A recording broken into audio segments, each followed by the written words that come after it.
नमस्कार, मी यामिनी दळवी. बुलेटिनमध्ये तुम्हा सगळ्यांचं स्वागत. आपण बघताय माझा मिड डे. आणि युद्धाच्या पार्श्वभूमीवरती एक मोठी बातमी आहे, कारण राज्य सरकारने एक मोठं पाऊल उचललंय. केंद्र सरकारकडून 37,44,000 लिटर केरोसिनच्या वाटपाला मंजुरी देण्यात आलेली आहे. राज्यानं ही मंजुरी दिली आहे. प्रति कुटुंब किंवा शिधापत्रिका असलेल्यांना 3 लिटर केरोसिन रॉकेल दिलं जाणार आहे.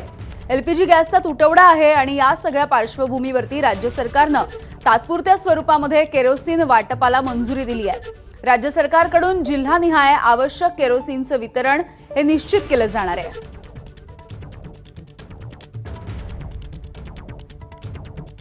अभिषेक मुठाळ आमचे प्रतिनिधी आपल्याला या संदर्भात माहिती देत आहेत. अभिषेक, एक मोठं पाऊल राज्य सरकारचं, कारण अनेकांकडे गॅसच नाहीये, गॅसचा तुटवडा आहे. गेल्या कित्येक दिवसांपासून गॅसचं बुकिंग झालंय, मात्र गॅस घरी येत नाहीये.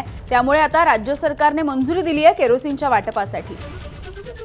नक्कीच युद्धाच्या पार्श्वभूमीवर राज्य सरकारकडनं या अगोदरच केरोसिन संदर्भात वाटप करण्यात येईल असं सांगण्यात आलेलं होतं आणि त्याच संदर्भात राज्य सरकारकडनं आता शासकीय मंजुरी देण्यात आलेली आहे. एकूणच केंद्र सरकारकडनं 37,44,000 लिटर केरोसिनच्या वाटपास मागणी करण्यात आलेली होती आणि तशा प्रकारची मंजुरी देखील राज्य सरकारला देण्यात आलेली आहे. प्रति कुटुंब किंवा मग शिधापत्रिका ज्यांच्याकडे आहे त्यांना 3 लिटर पर्यंत केरोसिन हे आपल्याला मिळताना दिसणार आहे. एकूणच राज्य सरकारकडनं जिल्हानिहाय आवश्यक केरोसिनचं वितरण देखील निश्चित करण्यात आलेलं आहे आणि मार्च आणि एप्रिल दरम्यान हे केरोसिन वाटप आपल्याला राज्यामध्ये 3ही सरकारी तेल कंपन्यांकडनं होताना दिसेल. त्या संदर्भातल्या एकूणच ज्या एजन्सी आहेत त्यांची देखील नेमणूक आपल्याला झाल्याचं दिसतं आहे. मात्र यामध्ये महत्त्वाचं जर का पाहायचं तर पुढील 15 दिवसांमध्ये 85% केरोसिन एकूणच त्याचं वितरण करण्याचे आदेश देखील राज्य सरकारकडनं यामध्ये दिलेले आहेत आणि त्याच पार्श्वभूमीवर जर पाहायचं तर एकूणच निश्चिती देखील आपल्याला होताना दिसतंय. अगदी अभिषेक, धन्यवाद सविस्तर माहितीसाठी.